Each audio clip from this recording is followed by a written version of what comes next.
Well, thanks for giving me a few minutes today. Over the next 25 minutes or so, I hope to go through with you some of the basics of how the kidneys function and delve in a little bit more to what chronic kidney disease is, how we identify it, put it into some context for patients who may not have heard yet, and go into some of the things that we look for in treating patients, because I think we happen to be very lucky in that now, in the last 5, 6, 7, 8 years, there's been many developments in the world of medicines to treat and slow down progression of chronic kidney disease and improve outcomes for patients with chronic kidney disease.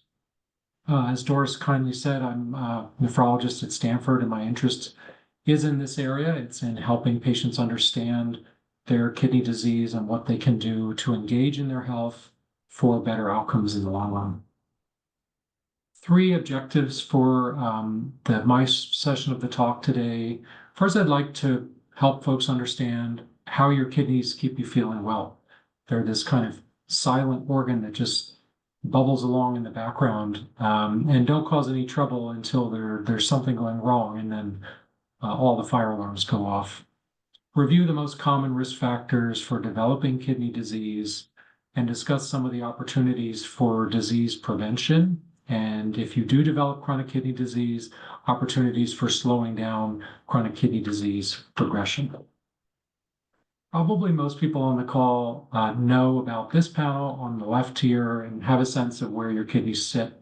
They sit in the low back, they produce the urine that then empties into the bladder, which holds your urine until you're ready to excrete it. That's kind of the general anatomy. Your kidneys are equal on both sides. We generally think when patients develop chronic kidney disease that it is bilateral. A lot of patients come in the office and ask, well, is it just one kidney or is it both? It's generally both.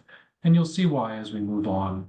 In the upper right panel here, I just like to show a picture of what we look at with the pathologists, and I'm sure Dr. Shu looks at a lot, to understand the pathology of what's going on in the microscopic section of the kidney, because that's really where the kidney does all of its work. On each side, you have about 1 million of these tiny microscopic filters, which we call glomeruli. All of these little tufts are tiny blood vessels through which the blood flows 24/7, it's flowing now. And your kidneys are constantly trying to decide, is this something I need, or is this something that can go in the urine? Is it waste? And so I think that primary filtering responsibility is what most people are familiar with. When we meet patients in the office who have kidney function that's lower than average and have so-called chronic kidney disease, sometimes we will go in and get a sample of tissue, as Dr. Shu, I'm sure, will discuss further. And this is really what we're looking for. The only way we know truly what's going on in someone's kidney is to get a sample of tissue and look at it under the microscope.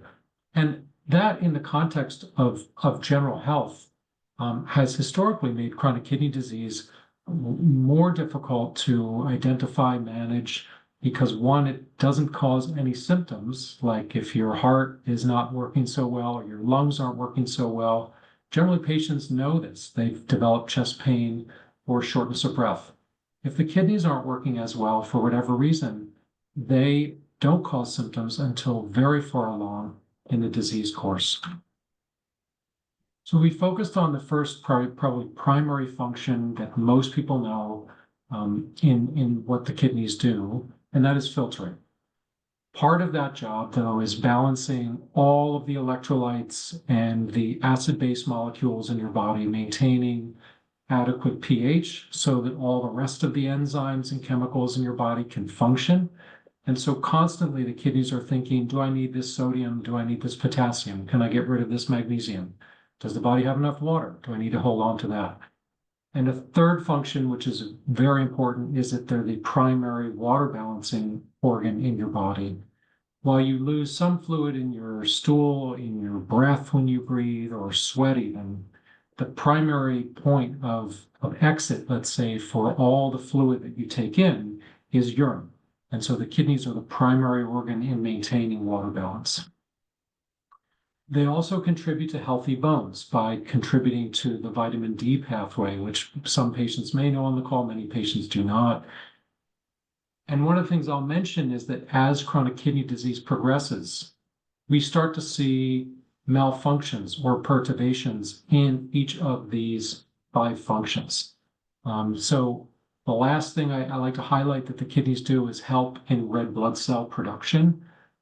Many of you may know patients with more advanced chronic kidney disease or patients on dialysis say those patients usually have a degree of anemia because their kidneys are not producing a type of hormone that usually helps produce red blood cells.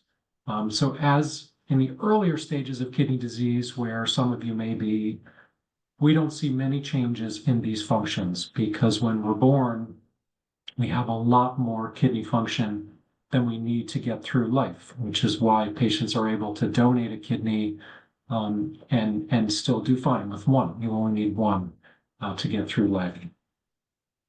So how do we measure kidney function if patients aren't experiencing symptoms? And I jokingly put labs 3 times, but really we don't have a good sense of what's going on unless patients get regular lab checks. So we can understand really 3 different tests, 2 blood tests and 1 urine test. And I show these mainly for patient engagement. So anybody who may not have gone through their own labs before, may not have been taken through their own labs before to understand what we're looking at. This is why I'm really showing it. There's 2 blood tests that we look at very frequently. One is called serum creatinine concentration, and one is called eGFR. eGFR is probably the more important one. It tells us where on the spectrum of function your kidneys are. So it's a measurement of how much blood they're actually processing per minute.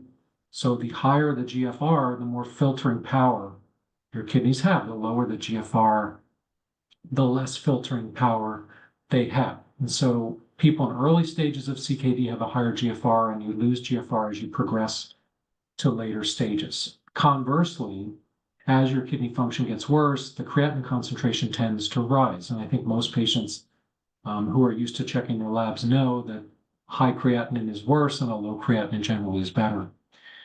What's really important and we don't do very well in the US is understanding what's going on in the urine. Almost every patient will have the blood tests because they're very common. Primary care doctors, almost everybody orders the metabolic panel, but understanding what's going on in the urine for us as nephrologists is equally or perhaps more important because it helps us understand your risk of progressing through the later stages and potentially needing dialysis or transplant in the future. So if you think about the very first slide I showed, those microscopic filters, what we look for in the urine is detecting things that are in the urine that shouldn't be there. So normally if the filter is nice and healthy, the holes are too small for some of these larger molecules like protein, albumin, blood. They're not supposed to be able to get from the blood side to the urine side because the filter is supposed to be smart enough to block them. But most commonly in diseases like diabetes, and you'll hear about an IgA, the filter becomes more leaky. And so larger molecules that usually should not pass into the urine, pass into the urine. And so what we know is that we need the urine studies to help us understand what patients' risks are for progressing to the later stages. GFR tells us where you are on the spectrum. Are you mild, moderate, advanced? But the urine studies really tell us what's your risk for moving to the later stages. And that, I think, is a key factor that we know nationally, we just don't get as many urine studies because the awareness, not just among patients, but among providers for getting the urine albumin studies is getting better, but it's still lower than we would like it. I throw this slide up, and I think this is the only thing on this slide, just to highlight, probably most people on this call know, but I'm always surprised, and I assume Dr. Shu and Kelly would agree, the number of patients who come into the office who are seeing a kidney doctor who have not heard the term chronic kidney disease. It's a kind of a scary term. I'm not sure it's the greatest. Anybody who has lower kidney function than average is going to be diagnosed with chronic kidney disease.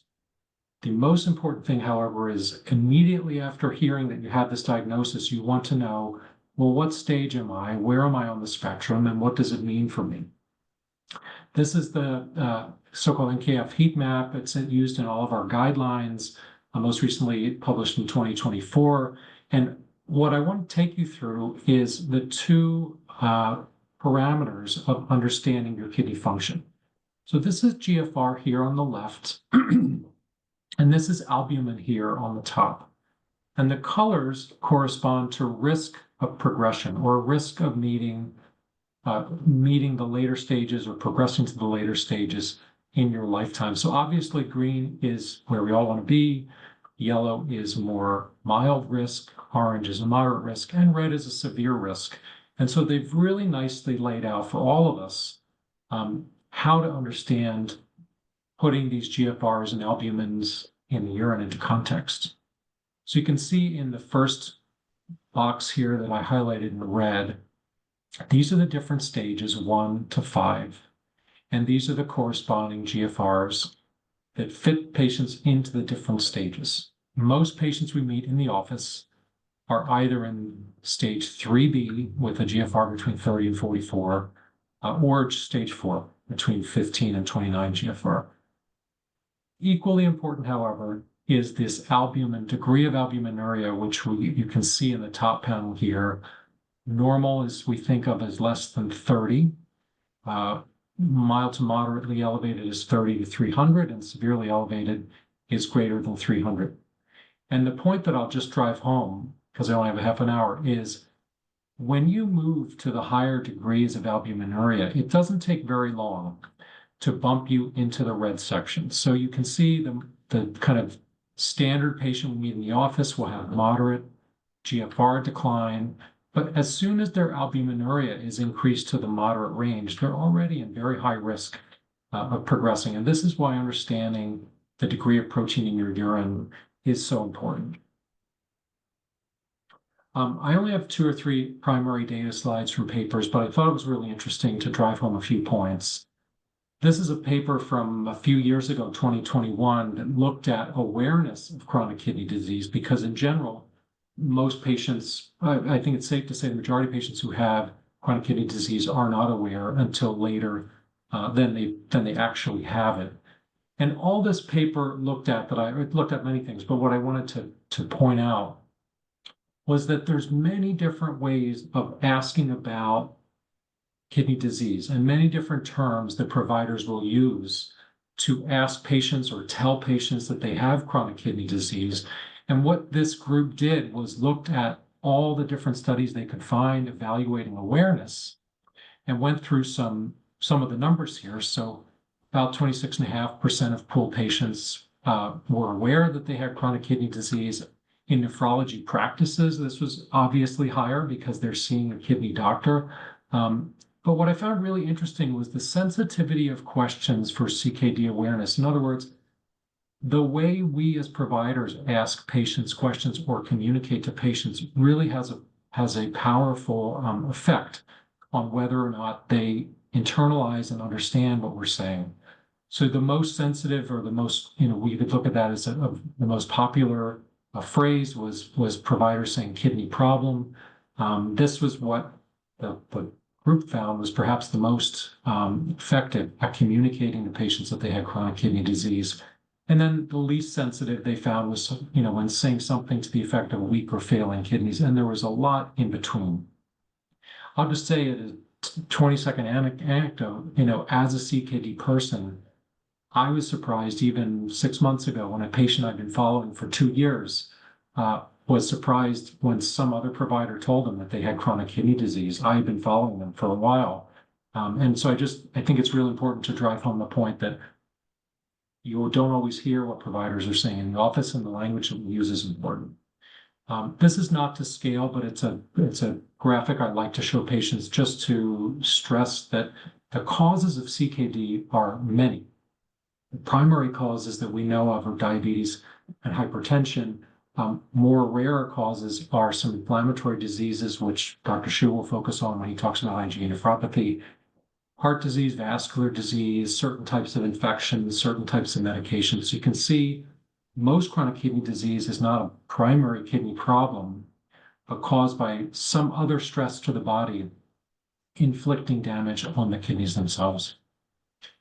This is another graphic I like to use to drive home the point about how diabetes and hypertension inflict harm on the kidney. So if you remember back to, again, to the first slide, what we're really thinking about are these tiny microscopic filters. So I like to compare those filters to a window screen for patients that we all have to take out in the spring and clean. When you're born, these screens are very delicate. They're totally clean and pristine. And then as you live your life, you have blood pressure stresses, you have metabolic stresses, infection stresses, and these filters slowly get damaged. But that's okay because you're born with so much more kidney function at birth than you need to get through life. But take hypertension for an example. If you think of the window screen being sprayed by a hose 24/7 that's turned up to 2 or 3 times the pressure that screen was built to withstand, slowly but surely those filter holes are going to weaken over time. And that's how we kind of explain to patients, or how I explain to patients in the office, how protracted years of hypertension or uncontrolled blood pressure inflicts damage on that tiny filter. And conversely, as you'll see in a later slide, if we reduce that pressure by treating the blood pressure and getting the blood pressure down to acceptable ranges, that kind of de-stresses the filter, and we think that's how controlling blood pressure helps to preserve or stabilize kidney function over time. Similarly with diabetes, there's great data to show that if we take a patient who has uncontrolled blood glucose and runaway kidney disease, and we do a better job of controlling the A1C or the blood glucose through medicine or insulin or lifestyle changes, that the runaway portion of the kidney disease gets better. So the declining GFR over time, there are great data to show this stabilizes. So the primary focus, as you can see, if most kidney disease is caused by elevated blood pressure and uncontrolled diabetes, is getting those two chronic diseases under better control. So many patients ask, and I like to highlight, how can I keep my kidneys healthy? Medicine is obviously a component of the equation. We'll get to that in the next slide. But what I like to stress is these few things. So cardiovascular health or heart health and kidney health run together. The happier your cardiovascular system is, generally, the happier your kidneys will be.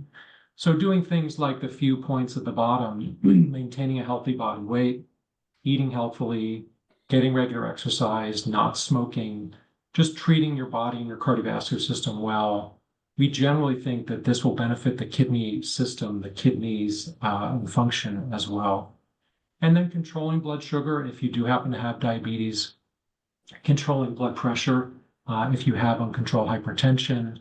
Like I mentioned in the prior slide, anything you can do, the way I described to my patients, to relieve unnecessary stress on those microscopic kidney filters, those glomeruli, are going to stretch out your kidney health, your kidney life for longer.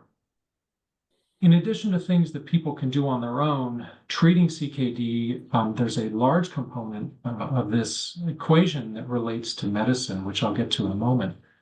I like to just highlight the point, though, that chronic kidney disease is managed, it's not cured. I should say rarely it's cured. I'm sure Dr. Shu has some great stories of patients he's cured with glomerular disease. But most patients who develop chronic kidney disease, I will not, in general, be able to make the kidney function better over time, but rather manage the progression such that the kidney function is stretched out to last the patient longer, and so-called forestall or push away dialysis in the later stages of chronic kidney disease. Most of the focus for treating chronic kidney disease is on improving or treating the underlying cause, going back again to how blood sugar control, blood pressure control helps stabilize kidney function. And then lastly, but really importantly, I just want to take a minute or two to talk about medicines. So I finished my training about a decade ago, and at that time, we really only had one class of medications that had been shown to slow the progression of chronic kidney disease, better preserve kidney function, and improve cardiovascular or heart outcomes. And two of those most common are lisinopril, losartan. Many of you have probably been on one or both of these or their cousin drugs. And so for about 30 years, we as a nephrology profession really only had these classes of medicines at our disposal to try and help patients slow down the progression of their chronic kidney disease.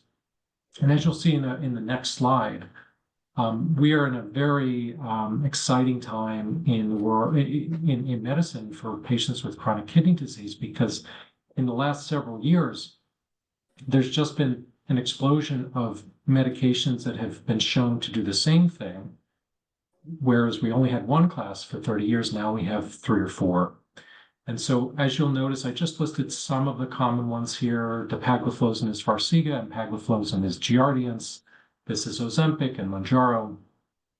Again, these were not originally developed to treat chronic kidney disease. They were developed to treat hypertension or to treat diabetes.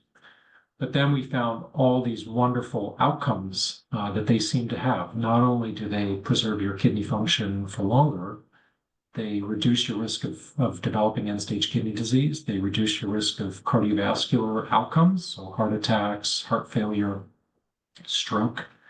And they even have a mortality benefit, which is remarkable. In general, if you look at large populations, people on some of these medications live longer when we do the analysis than patients not on them. And that's kind of shown in this slide here.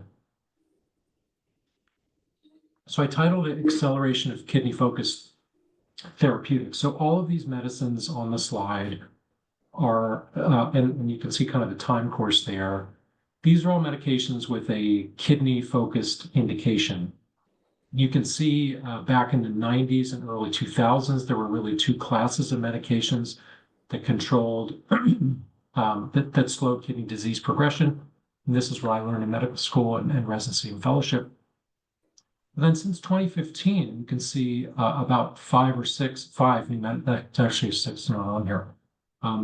New medicines have been shown to do similar things in that we now have more options to offer to our patients with mild or moderate chronic kidney disease to say, hey, this medicine will help slow things down.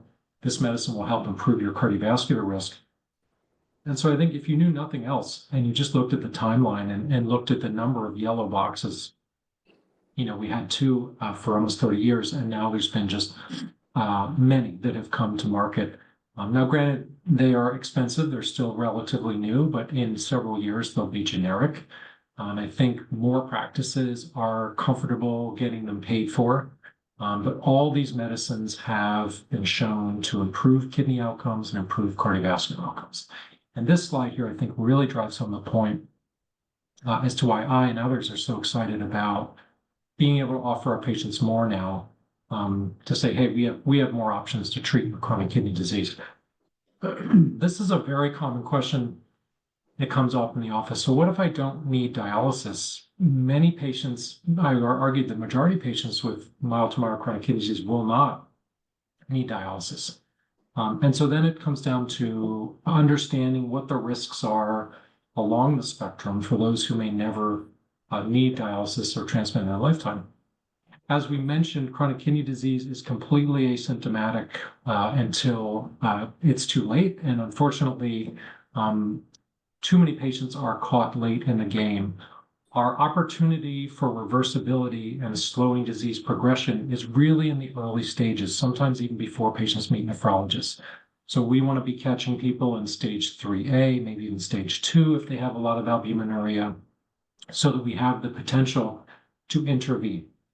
The primary risk for patients who have chronic kidney disease who will not need dialysis is cardiovascular risk, so heart attack, stroke, arrhythmia, heart failure. And so things like managing lipids, smoking cessation, they become much more important in patients with chronic kidney disease. So I have 2 slides left. I'm about to finish up here. Some common questions that I get, I've just compiled over the years. I won't do all of them, but does drinking more water help? This is very common. Many patients, once they're told they have kidney impairment, their provider will say, well, just drink more water. your kidneys are pretty smart. So if you look at your urine and it's dark, that means you're probably not drinking enough. If you look at your urine, it's nice and light, that probably means you're drinking enough.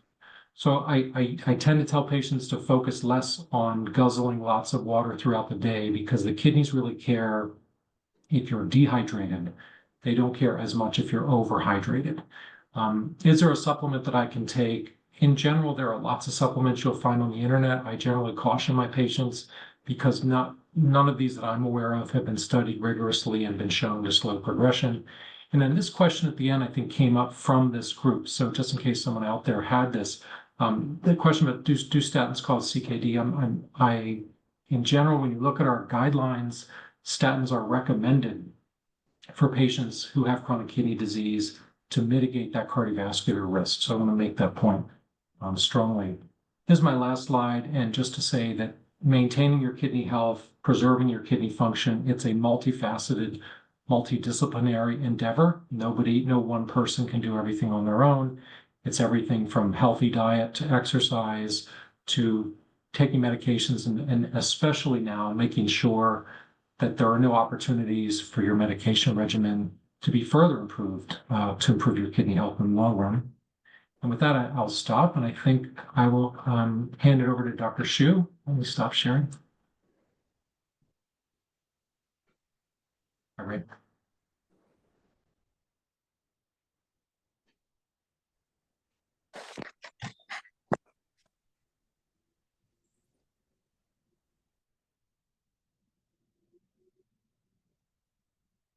Great. Thank you, Dr. Brady. Hi, everyone. Thanks to the NKF organizers also for inviting me. So we'll just take the next 10 minutes to talk specifically about a very specific type of kidney disease called IgA nephropathy, or IgAN. Simply put, it's a very rare autoimmune disease that can result in the kidneys not working normally. So remember when Dr. Brady mentioned that the majority of cases of chronic kidney disease in the US and most developed countries are due to diabetes and hypertension. This is in the rare category of kidney diseases that we think of as kind of intrinsic, meaning it's not due to a secondary cause per se, like having systemic diabetes. We think of IgA nephropathy as an autoimmune disease, which we'll go into a little bit. So a little bit on the nomenclature, I think there, you'll see this disease referred to differently by different people. But, I think for many years, like nephrologists like to say IgA nephropathy, which stands for immunoglobulin A nephropathy. And I think in recent years, there's been this catchy abbreviation that people have been using called IgAN. So I think we're also like sort of starting to switch our nomenclature a little bit more to call it IgAN because it's just catchy and patients seem to like it. I know we have an IgAN Foundation now as well. So there's a lot of advocacy work that like to sort of standardize this type of terminology. But what is IgA or immunoglobulin A, right? Immunoglobulins are basically antibodies that our bodies normally produce to fight off infections, right? So they're part of our own innate immune system that we produce to fight off infections. There's immunoglobulin A, IgA, there's also immunoglobulin G, immunoglobulin M. So IgA is just a specific subtype. And in patients with IgA nephropathy, what happens is that they, for some reason, produce an abnormal form of IgA. So you can see the illustration here that this abnormal IgA, it's called galactose deficient IgA. It's just missing one little red circle here compared to the normal IgA, right? So it's just missing one little sort of molecule. And why do people produce these abnormal forms of IgA? I think that still remains to be fully elucidated. I think the current theory is that it's a combination of different genetic and environmental factors that make certain individuals produce these abnormal IgA antibodies. So as a result, when you produce these abnormal IgA, then the body recognizes it as foreign. So then the body wants to fight it off by producing additional autoantibodies that kind of like fight off these foreign abnormal IgA circulating antibodies. So the end result is that when you have this abnormal IgA and then abnormal autoantibodies, they form these clumps called immune complexes that then circulate in the blood. And unfortunately, because of the job of the kidneys and how much blood gets filtered in the kidneys, these immune complexes or clumps end up getting trapped, in the glomerulus, which is the filtering unit of the kidney, which Dr. Brady alluded to. So over time, as this built-up happens, it causes quite a bit of inflammation and damage to the glomerulus, the filtering unit. And that can lead to eventual kidney function decline, as well as spilling protein, as well as blood into the urine. So spilling a protein in the urine is called proteinuria, which is a term that a lot of you, if you're a CKD patient, might have heard about. And the end result of what we're trying to avoid is for patients to progress so far to a point where they develop progressive chronic kidney disease or even advanced kidney failure and end-stage kidney disease where they need dialysis or a kidney transplant, right? So that's the goal of all nephrology care, right? Like what Dr. Brady and I are trying to do, not just in people with IgAN, but people with diabetic kidney disease, hypertensive kidney disease, to prevent that from happening so that you don't ever get to a point of needing dialysis or transplant. So who are the individuals most affected by IgA nephropathy? I think this question and answer will differ depending on where you live and what part of the world you're from. And I think, in 2025, we try not to sort of like be too specific or group people into specific categories, because at the end of the day, a lot of people have a lot of sort of mixture of different ethnicities and genetic background. But it really historically has varied quite a bit. We know that there is a much higher prevalence of IgA nephropathy in individuals of East Asian descent. So, so that obviously affects us, who work in Northern California and also SoCal as well, where we have a lot of patient population of, Chinese, Korean, Japanese backgrounds who are historically disproportionately affected by IgA nephropathy.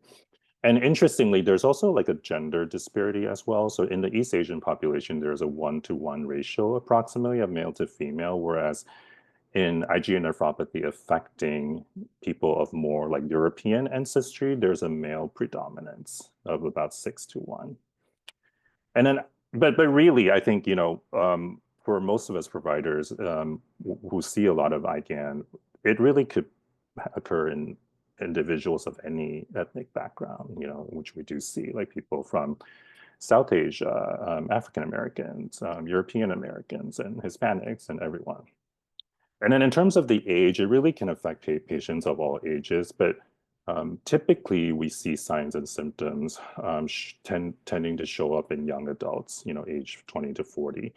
But, as Dr. Brady mentioned, and I'll go into a little bit as well, IgAN can be fairly asymptomatic, meaning they don't show up until patients are older because they just didn't have any symptoms, or they didn't seek care, or didn't have access to care. So it's also not uncommon for us to diagnose a new case of IgAN in a 65-year-old.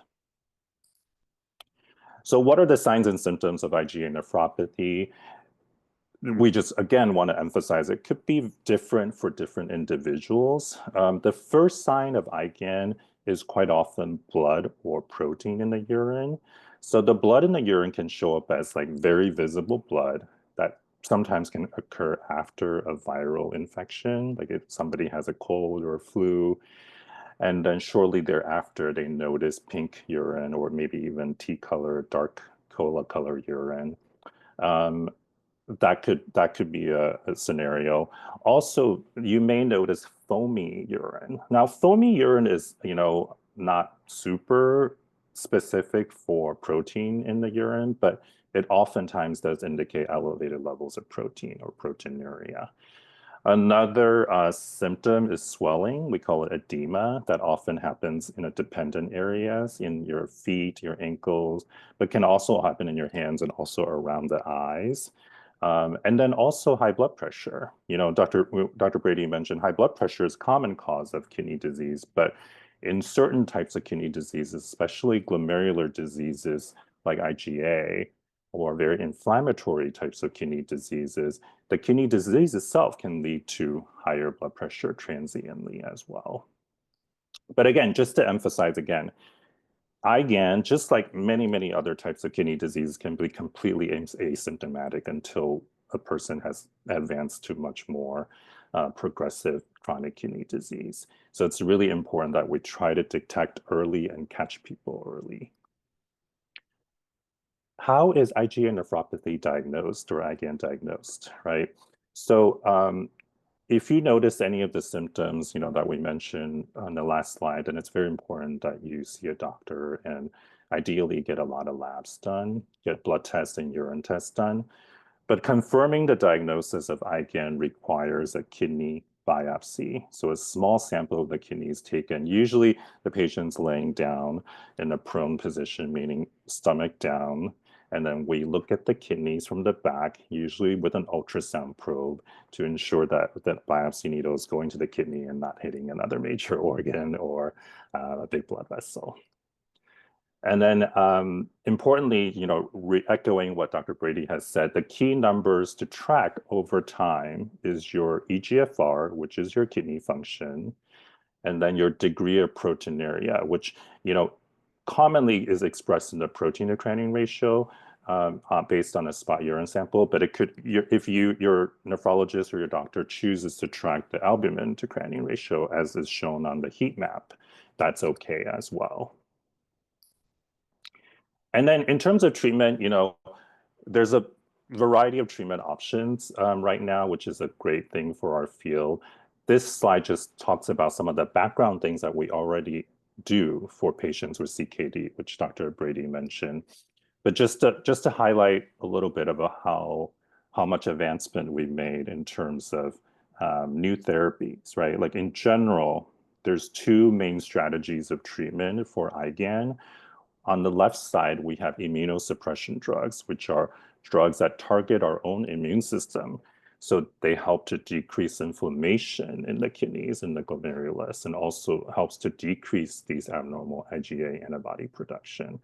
So historically, we only have prednisone, right, which is steroids, which we know are very potent anti-inflammatory drugs, but come with a lot of potential side effects, such as weight gain, insomnia, weakening your bones, and whatnot.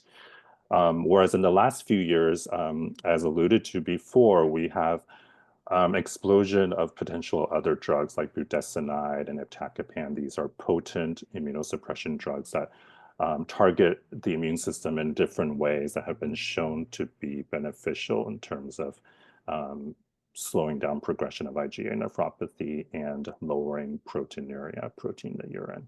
On the right-hand side, these are more therapies that target the kidney itself, meaning targeting the hemodynamics of the glomerulus to help lower proteinuria and slow down the GFR decline. So these do not target the immune system, but they're what many would consider background therapies, right? So these also Dr. Brady touched on. RAS inhibitors, these are the lisinoprils and the losartans, which arguably almost all patients with IgA nephropathy are on. The SGLT2 inhibitors, which are like the dapagliflozin, Farxiga, and the empagliflozin, Jardiance type medications, which also very common for most patients with IgA nephropathy to take nowadays. We also have another class of medications that have been recently developed, and two specific drugs have been approved. Sparsentan, which has been around for a few years, and a new one, atrasentan. These are called endothelin receptor antagonists as well. And then also additional ongoing investigational therapies in both categories. So really, really a very exciting time for us in nephrology, overall in terms of CKD treatment, but specifically in IgA nephropathy, it really is an explosion of therapies. And I think we're still trying to figure out like what's the combination of therapies that work well for patients, and it's probably not a one-size-fits-all approach. And I think I think we're still learning. There's a lot of new data coming out, so I think very exciting times. So I know we're running short on time, so I'm going to just skip our summary. A lot of this is just what Dr. Brady has talked about in terms of CKD and IgA nephropathy. And then, just to share with you that the information shared today can be used discussion with your doctor about IgA nephropathy. Okay.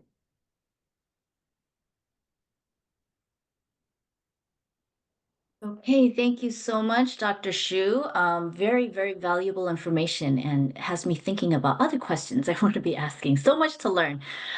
So now we will move on to a time of a panel discussion, which I know a lot of us are looking forward to. I want to introduce Kelly Chen. She is a nephrology nurse practitioner, as well as somebody living with IgA nephropathy, which makes her perfect to be moderating this upcoming session. She provided critical care and served on the front lines as an ICU nurse practitioner in New York during the pandemic. After the pandemic, and with her IgAN diagnosis, she returned to her hometown in the San Francisco Bay Area and decided to pivot to caring for kidney patients like herself. And so for the IgAN Foundation, she currently serves as the medical and as a medical and scientific advisory board member, as well as the Asian American Pacific Islander AAPI engagement director. So thank you to Kelly for joining us and moderating this conversation with two people from our kidney community. I've had the pleasure of meeting them beforehand, so I'm very glad that they are on to share about their kidney experience. And Kelly, we look forward to hearing about your experience as well. So I'll hand it over to you, Kelly. Thank you, Doris. So yeah, today we have Patrick and Joyce. Thank you for the lovely introduction. We're gonna start off with some fun facts. We just learned a lot about our kidneys, about IgA nephropathy, kind of how to slow down the progression. We're just gonna lighten up the mood. I'll talk a little bit about myself. Fun fact, I just got married. I had my wedding in middle of March. Very exciting, and I wish I could do it every day. I would want to be a bride every day. Joyce, Patrick, do you want to share a fun fact about yourself before we kind of dive into our stories here today? Sure. My fun fact is that I live in California, and I've been pulled over by the California Highway Patrol about 3 times in my adult driving life, and have never been issued a ticket for speeding or going in the carpool lane without a carpool partner. So I'm actually really proud of that. Amazing. Hi, my name is Patrick. Fun fact with me, while I'm a patient, while I was a patient, I was still doing fun hobbies. I like sports cars. I race sports cars around racetrack, and I also like motorcycles, and I did that, while even I was on dialysis. So those are my fun facts. Wow. So thanks for sharing. I think the first thing that we kind of just want to set the stage for is all 3 of us have been diagnosed with IgA nephropathy. So let's just go through our stories. Joyce, do you want to start us off? Yeah, back in about 2021, I applied for additional life insurance, and I had an agent come to my house to take blood and urine tests. And surprisingly, I was denied additional life insurance based on my lab work. And so I went to go get a second opinion. I went to my regular doctor and I said, "Hey, I think this is wrong. Can you check can you take my urine and my blood work again?" And sure enough, everything was, checked out. It was very similar to the life insurance, the lab work the life insurance folks took. So then the next step was for me to get a kidney biopsy, which I did, and that confirmed IgAN.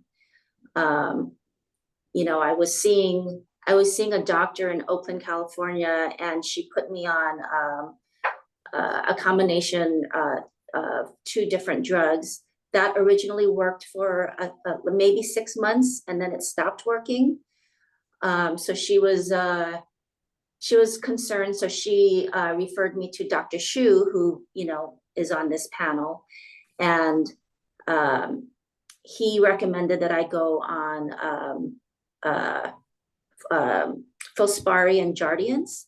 And that has been working really well for me. And so now my IgAN is well managed, and I don't experience any symptoms whatsoever. I lead a very active, healthy lifestyle. And so that is my story with IgAN. Yeah, thank you for that. Yeah, so sounds very, very, reminiscent of my own. Also asymptomatic, had incidental findings of low albumin just on the lab work I had. And then that led to urine studies, but never really had any symptoms and kind of was incidental. At the time, I actually was in NP school, trying to become a nurse practitioner, and had attended a seminar on preventative cardiology to reduce your lipids for better cardiovascular health. And kind of similar to you, I know we had touched this before, but had always been pretty healthy, trying to like watch our weight and eat better. So I pretty much asked my student nurse practitioner at the student health to put me on a statin. And as part of follow-up, you have to do labs and check your liver function tests. And that's how we found the low albumin. So yeah, let's talk about Patrick. Like, how did you discover that your disease? I was from San Francisco. I studied in San Francisco and then I was working in San Francisco after my studies. About 2009, 2010, I had a really bad gout, and it was so bad, and I couldn't even walk about 10 feet. So I went to an emergency room, and I guess I got misdiagnosed by in the ER. So well, then I went to get another second opinion over at Sequoia Hospital in Redwood City, and I was seen by Dr. Nephrologist Philip Ng, and got a biopsy, got labs done, and confirmed that I had IgAN. What happened was I started getting high blood pressure, and then I just felt really tired, and the doctor asked me to I had to get on dialysis because I guess my EGFR I think was about 19 already. But I didn't really know what dialysis was, so I tried to prolong it and prolong dialysis. I was supposed to do a peritoneal dialysis. So when I really, couldn't breathe anymore, I was having trouble breathing. I said, okay, I guess it's time to do dialysis. And I thought at the time, once I get my peritoneal dialysis catheter placed, I'd start dialysis right away, but I guess it didn't work like that. So I ended up crashing at Sequoia Hospital, and I was out for a few days. I didn't wake up for about 4 days, and next thing I know, I woke up intubated, and then with a little catheter by my groin area, and that's how I started my dialysis. Yeah, it must have been a rude awakening at the end. And it was. But fortunately, do you want to share with everyone what kind of work you do now? So right now, I'm the regional modality specialist at DaVita Kidney Care, dialysis company. And what I do is I educate the region that I'm assigned to about different types of modalities that can, help benefit the patient. Because when people hear about dialysis, they think in-center hemodialysis, dialysis 3 times a week, 3 hours each session. That's what they think of when they do dialysis. But what I experienced from my journey was that there's this type of dialysis called PD, peritoneal dialysis, and it's a dialysis that happens every day. It's the most natural type of dialysis closest to the kidney, and it was better for me, better for other patients who like to have more freedom in their life. It's softer on the body. You get to eat more, drink more, but you do have to do it about every day, every night, about 8 hours. So that's what I educate. I felt that education was very important. That's why I took on this role, because if I were educated in the beginning, I don't think I would have crashed into dialysis. So I think it's very important for patients to be very educated when they are first diagnosed with any kidney problems. Get educated, and that'll help save lives. Patrick, thank you for sharing that. It sounds like a pretty emotional, like mental journey, that you've had to gone through to start dialysis and then to overcome to the point that now you're, contributing and helping other folks kind of cross that journey as well. Joyce, I think you had mentioned a couple of things about how your IgA nephropathy is being managed. It sounds like you're doing great supportive care that Dr. Brady and Dr. Shu had talked about just for general kidney health, as well as some targeted therapies that you're on with Dr. Shu. Can you talk a little bit more about like who's on your care team? Like who do you go to for resources for IgA nephropathy, for kidney health, or where do you go to learn more and stuff? So I see two kidney doctors. I see Dr. Faramon in Oakland. I see her maybe twice a year. And then I see Dr. Shu 4 times a year. And Dr. Shu is the one that prescribed the medication that I'm currently on. So yeah, so that's where I get all my information from. And it's really great being seen by 2 kidney doctors. I don't know if that's unusual or not, but, and I don't know, my insurance covers it. So I think it's great. So yeah, Yeah, I think I have a pretty similar experience. I used to live in New York, so I was seeing a glomerular specialist there. Fortunately, I grew up in the Bay Area, and we do have excellent glomerular specialists here, including Dr. Shu. So it's pretty easy to transfer care here to a glomerular specialist. But I do want to recognize that there are different parts of the state as well as in the country that just we don't have access to these sort of resources. And so it does make sense for folks to have a general nephrologist and someone who may be more specialized in IgA nephropathy as well. So what I think this is a good question for all of us. What would you tell your younger self? So like, what would we tell someone who's newly diagnosed with IgA nephropathy or with chronic kidney disease? What are some things that we can advise them or share them with? Patrick, do you want to kick it off for us? I know you want to start a lot. I want to start off by saying I think education should be a part of the whole process when you do speak with your doctor or you get that biopsy and you're confirmed that you have IgAN or any type of kidney disease. Education, it helps calm the patient down. It because what you don't know is pretty scary, and that can sometimes make a patient not compliant because they just don't know what's going on. So a well-educated patient can prevent bad stuff from happening, basically.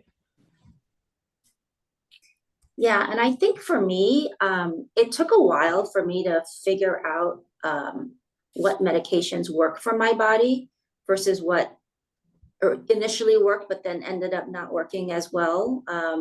So I think, for someone who's newly diagnosed, maybe, try different combinations of medicines, prescribed by your doctor to find out the one that actually works best for your body.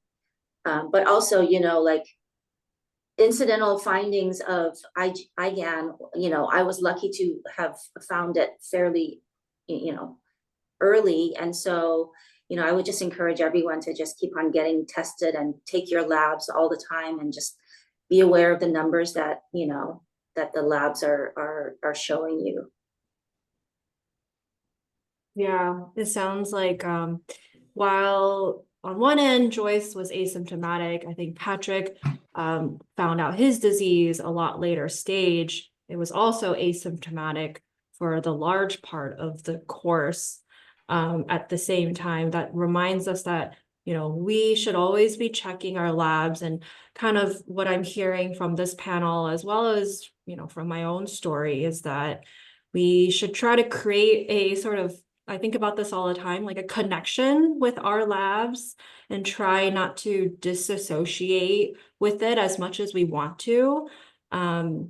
But at the same time, create like a healthy relationship so that we know that we can keep an eye on them. We aren't afraid of, our upcoming doctor visits, and create that sort of like anxiety around the visits rather than kind of perceive it as self-care, rather than something that's like the worst is to come. And that way it will provide clarity for us to make decisions, not only on a daily life that we would have to do in relation to like diet and cardiovascular health, but even helping make bigger decisions, that we would have to make throughout our lives. So thank you both to sharing. I do want to open up for a Q&A. So I see a bunch of questions that are dropping in throughout the last hour. Feel free to keep dropping them in. And I do see a lot of folks who have been sharing their experiences with the panel as well. So thank you for doing that. I think first question. Kelly, I'm just going to interrupt you just for a bit. So I want to invite Dr. Shu back on. Dr. Brady had to step out for a moment, so he may not be able to join us. But feel free to direct any of the questions to Dr. Shu as well as the panel here. So thank you. Continue on. So I think one of the first questions we got was, what is the impact on chronic kidney disease research? So this is for you, Dr. Shu, from the federal spending cuts on medical research, which I believe is in relation to like Medicare, NIH. Yeah, I mean, I think it remains to be seen, right? I think if you're referring to the, recent administration and, proposed or actual changes that have already happened at the NIH level, the federal funding level, I think it's definitely been devastating for some of our colleagues, right, who depend on NIH funding for their important research advancing kidney health and kidney therapies. So obviously, I think we're not going to try to be political on this forum, but I think there will be ramifications that, but it's hard to for us to ascertain exactly how much of a setback it will be at this moment. Yeah, it might be too early to tell. Katrinka Ruck also had a question, and perhaps Dr. Shu, you could kind of address this. If not, we can have Dr. Brady address in a bit. Are there any new treatment options for renal cell carcinoma, such as Bert-Hobdub to treat tumors, or ablations, radiation? Have you heard of these treatments before?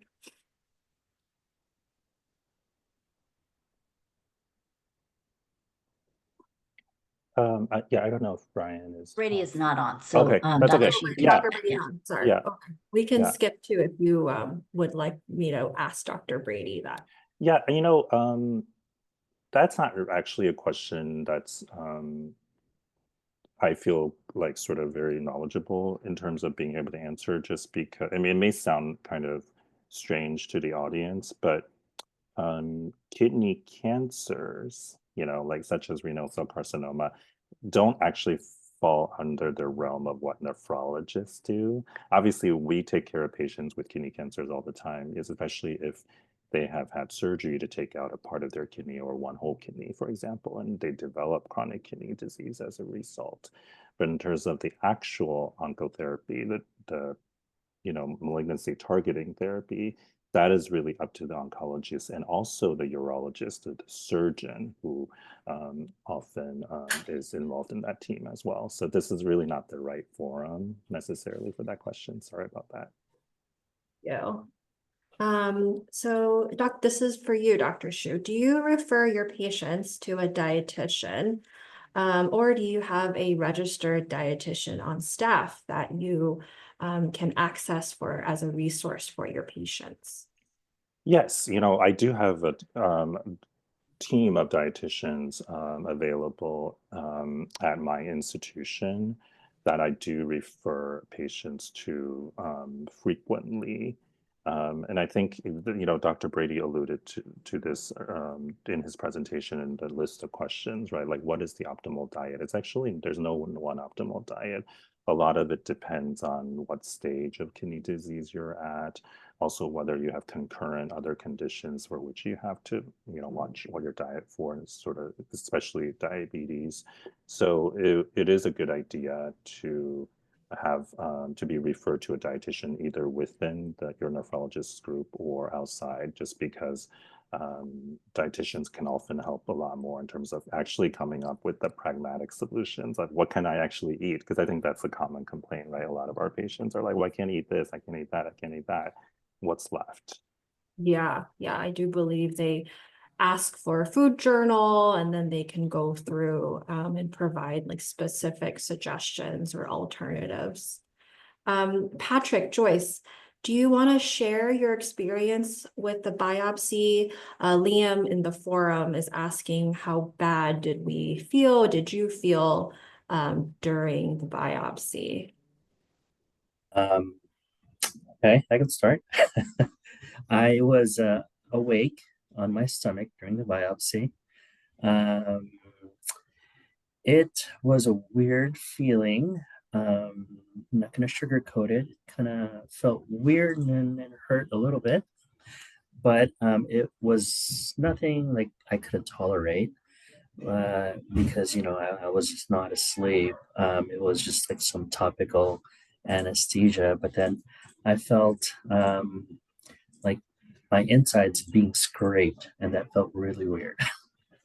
Does that answer the question? Is that the kind what you kind of want to know? Yeah, I want to Okay. know the down and dirty. Okay. Yeah. Joyce, did you have a similar, hopefully not, experience? I mean, I had to be held overnight, and I didn't understand why, because I felt fine. I wasn't bleeding from the biopsy site, but they just wanted to be sure that I wouldn't start bleeding. So stayed in the hospital overnight, and it really was a non-event. Like I felt some minor pain, but it wasn't bad. Yeah. Yeah, Lucky you, Joyce. yeah, I think, yeah. Not to contrast those two. Once a kidney falls into stage 4 chronic kidney disease, is it ever possible to improve kidney function back into stage 3? I think Dr. Brady had touched on this earlier, but maybe Dr. Shu, you could kind of word it in a different way. Yeah. So I think, the conventional wisdom for most common sort of types of chronic kidney disease is no. That's kind of like a general global answer. However, it really highly depends on sort of what is your underlying cause of your kidney disease, right? Like, so especially for glomerular diseases like IgA nephropathy or lupus nephritis, sometimes we do see kidney function improvement following immunosuppression treatment, for example, like sort of when we're treating the inflammation in the kidneys and making it go away, the kidney function can bounce back a little bit. And also, I think, and also when we talk about sort of recovering back to stage 3 or bouncing back, it really has to be a prolonged, sort of improvement. Like I think some of you may be bouncing between GFR numbers that kind of hover right at the stage 3, stage 4 border, and that some of it that could just be day to day or week to week variation that happens just normally, or even the lab variation. So, but to see a significant improvement, prolonged improvement, it's not that common in sort of common diabetic kidney disease or hypertensive kidney disease, but we do sometimes see it with, glomerular diseases like IgAN. Occasionally, right, like I think occasionally we also see it with like diabetes or people who've lost quite a bit of weight, maybe with the help of something like Ozempic and semaglutide and other GLP-1s. So I mean, one can always hope, but I think that, just to sort of curb, people's expectations, generally speaking, it's no. Yeah, I think I've seen it once with Ozempic as well in my practice. This is for an IgAN question. Stage 2 early, Carrie's asking a question. If there's no high blood pressure, no diabetes, no other risk factors, how likely is it for IgAN to continue to regress, and is a biopsy worth it for the risks? So sounds like no biopsy yet. Yeah, so I think the first thing I would say to the whoever asked the question is, yeah, I don't think you have IgAN, right? And like I mentioned in my presentation, that you really need the biopsy to even know for sure that's the diagnosis. I think historically, maybe even before my training, a lot of nephrologists were used to sort of presuming this diagnosis with people with a little bit of blood in the urine, or a little bit of blood in the urine without a sort of obvious cause like diabetes.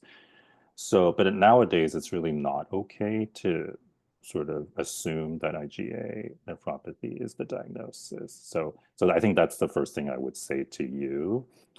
And then in terms of, but if IgA nephropathy is what you have, then I think the lesson that we recently learned in the last few years is that IgAN is actually a lot more progressive than we used to think. Like I think historically, maybe the same nephrologists who were labeling people with IgAN without a biopsy, I think a lot of our older colleagues, before the data came out, sort of felt that it's largely a benign condition and a lot of people don't progress and they'll just be fine over time. But I think recent large scale data from many places like the UK and also Kaiser in Southern California, and I think other European countries, just people who have access to these like huge databases where they can sort of track an entire nation of patients with IgA nephropathy or entire health system patients with IgA nephropathy, such as Kaiser, have shown that there's actually, they do have a significant risk of progression and progression rapidly over just a span of a few years towards end-stage kidney disease. So, so never assume that your kidney disease, even if it's mild right now, will not progress. Thank you for that. So yeah, I want to bounce it back to Doris. Thank you for the panel. Thank you for Dr. Xu, Dr. Brady to join us at the end for the Q&A. Okay, thank you so much. This always happens where we feel like we should just go on for another half hour with all the questions and comments. If any of you have any more questions, go ahead and put it in the QA if you can, and then we will get those answered in the follow-up email. So just one last thing before I let you go, Dr. Xu and Dr. Brady and Kelly, what is one last takeaway that you would like to leave with our attendees today? Dr. Xu, I'll start with you. Yeah, I mean, I would just kind of reiterate what has been mentioned quite a bit. Is just like know your numbers, right? And make sure that you're engaged with the data that you're generating with your own blood and urine tests, the labs, as Dr. Brady mentioned, so that you can track your progression over time and sort of assess what your risks are in terms of progression. Great. Thank you. Dr. Brady? I would just say that I take the optimistic approach to having kidney disease in that most people fear it. The profession, I don't think does not a great job of assuaging that fears. But not only do we have more opportunity than we've really ever had for slowing progression and improving outcomes, but God forbid you do progress and need dialysis. I mean, look at Patrick and others who have mastered living their life and managing their kidney disease with home dialysis and or transplant.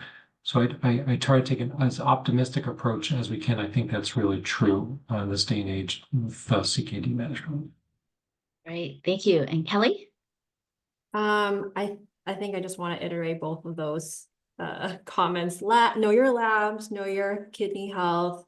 Excited for the future, but I also want to push us even forward a little bit more. And we're all patients of kidney disease. There's plenty of clinical trials. Please participate or consider participating in the development of our work in nephrology. I've joined a clinical trial myself in the past and still am in one now. And I just encourage us to also contribute to our next generations. Thank you so much. I'm going to cheat a little bit here and just add my own. It's so hard not to comment on that, especially after Dr. Brady, what you shared about just being optimistic. My takeaway would just get connected with the kidney community because there's so many great resources out there, and it goes a long way to assuaging the fears. So thank you all so much. Thank you, Dr. Hsu, Dr. Brady, Joyce, Kelly, Patrick, for joining us today. We've gone over time just a little bit, but all great content.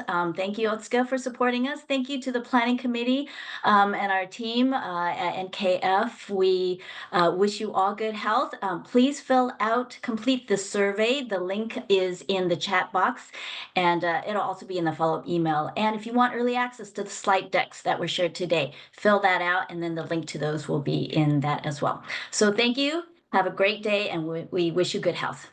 Bye. Thanks, everyone.